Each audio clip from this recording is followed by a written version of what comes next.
the silence was only outside. Inside, something was breathing, watching and waiting for them to come closer. Welcome to the world of fear, where shadows move on their own, and something waits behind the trees, something that never lets you leave title. Beyond the Tree Line, a true suspense horror story in 15 parts. Part 1, a new house, an old fear. I was only 8 when we moved into the house at the edge of the forest. The house was beautiful, rustic, and oddly cheap. My father loved the seclusion and my mother adored the big backyard. But both of them had silent worries. They never said much, but I could tell by the way they looked toward the trees. The dogs, Maxie and Roxy, began acting strange from day one. They refused to step past the patio, ears pinned back, tails low, growling at the tree line. At first, we thought it was just unfamiliar territory, but there was something off, something in the stillness of the woods. The trees didn't sway, the wind didn't reach there. It was like the forest was holding its breath, watching. Part 2, what hides behind the trees. My sister Alice and I were excited by the big backyard. We played near the edge every afternoon, throwing balls, chasing each other. But the dogs stayed behind, barking madly if we went too close to the trees. One afternoon, my favorite ball rolled into the shadows beyond the tree line. As I stepped forward, Roxy lunged and bit my pants, dragging me back, whining in panic. Her eyes weren't just scared, they were pleading. I froze. When I looked again toward the woods, I thought I saw movement, just a flicker, like someone ducking behind a tree. But when I blinked, it was gone. Ella said I imagined it, but the feeling in my chest, the heaviness, wouldn't leave. Part 3, the first night. That very night, we heard Maxie barking like he never had before. Wild, furious, almost desperate. It was 3 a.m. My father grabbed a flashlight and went out. We waited inside, barely breathing. 10 minutes later, he came back confused. There's nothing out there, he said, but the dogs won't stop pacing. In the morning, I noticed deep claw marks near the garbage bins, bigger than any raccoon or fox. More disturbing, a strange sticky substance smeared on the lid. Dark, thick, almost black. Dad dismissed it as tree sap, but sap doesn't smell like rot. Part 4, the whispering trees. As days passed, the forest grew louder, not with sound, but with presence. Standing in the yard, it often felt like someone was watching us from within the branches. One evening, while swinging alone, I clearly heard a whisper. It said my name, soft, familiar, Liam. Come here. I jumped off the swing, heart pounding, and looked around. No one was there. I ran inside. My mother said I was just imagining things. But that night, I heard it again, this time just outside my window. Part 5, the lost doll. Alice's doll went missing during one of our games. We searched the entire yard, then found it lying just inside the tree line. As she reached to grab it, Roxy stood in front of her, growling low and steady. Move, Roxy. Alice snapped, but the dog didn't budge. Dad eventually retrieved the doll, but something was wrong.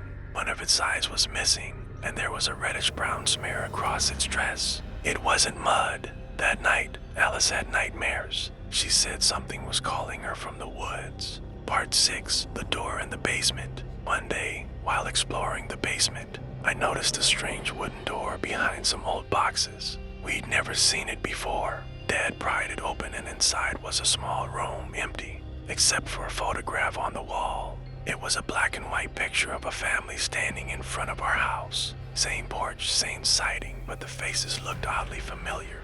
Their expressions were vacant. Below it, someone had carved into the wall, "Don't let the forest in." That night, I dreamed of that door opening by itself and something crawling out. Part 7, the eyes in the dark. There was a tall pine tree visible from our bedroom window. One night, I couldn't sleep and glanced outside. Two glowing red eyes stared back at me from the base of that tree. I froze. I couldn't look away. They blinked once, then vanished. I screamed. My parents ran in, but by then, everything was normal. Just a dream, they said. But Alice, pale as a ghost, whispered to me I saw them too. We both stopped sleeping near the window after that. Part 8, shadows in the closet. Alice started acting strange. She was quiet, distant. She began drawing dark figures with long arms and hollow faces. One night she screamed, saying she saw something move in her closet. We opened it, nothing, but etched on the inside of the closet door were 5 long scratches. too high up to be hers. The next day, I saw a shadow cross our hallway even though all the lights were on, and no one else was home. Part 9, Maxie disappears. One rainy night, Maxie went missing. The storm was loud, thunder rumbling, and in the morning, he was gone. We searched the whole property. Then, hanging high from a branch on the farthest tree, we found his collar. Just the collar. The tree was too tall for any of us to reach. It was as if something had placed it there, deliberately. Alice started crying. Roxy refused to eat. That night, we all slept in one room, doors locked. Part 10, The Singing Woman. At night, we began hearing something new singing. Woman's voice, soft and melodic, drifting from the woods. Sometimes it was a lullaby, sometimes just humming. My mother turned pale when she heard it. That song, she whispered, my grandmother used to hear it before her brother disappeared. No one dared ask her more, but now, every night, the singing grew closer. Part 11, The Mirror. Alice was brushing her hair in the bathroom when she screamed like never before. Rushed in and found her on the floor, shaking. She pointed to the mirror. There was someone behind me, she whispered. I looked, nothing, but for a split second, as I turned away, I saw a dark figure in the reflection. Tall, faceless, standing still. When I turned back, gone. We covered the mirror with a sheet after that. Part 12, Roxy's Final Night. Roxy had become silent, constantly staring at the forest. One night, we heard her whine, then silence. By morning, she too had vanished. No sounds, no struggle.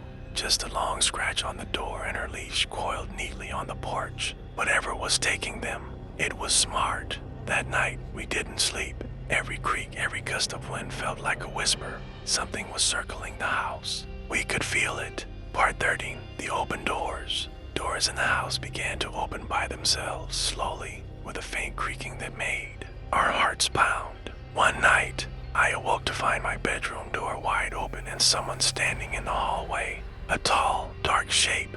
I couldn't move. My throat locked. Then it stepped backward into the shadows, gone in the morning. Claw marks were on the floor, as if something had been dragged. Part 14, Into the Forest. We couldn't take it anymore. Together, we decided to go into the forest during the day, hoping to find answers. We walked for what felt like hours, yet the house never seemed far behind. Then the fog rolled in, thick, suffocating. We got separated. I called for Alice, for my parents, but the trees echoed back my voice in a distorted whisper. Then I saw it again, red eyes. Closer now. Part 15, The Last Step. In the heart of the forest, we found an old stone well, covered in moss and strange markings. The ground around it was disturbed, like something had been recently pulled inside. Then a voice, my voice, calling from the well. Liam, help me. I stepped forward, mesmerized. Suddenly, Alice grabbed my arm, dragging me back. We ran. We didn't stop until we reached the house. That night, we packed and left. But even now, years later, I hear it, my own voice, calling from the trees in my dreams. And sometimes, the forest answers.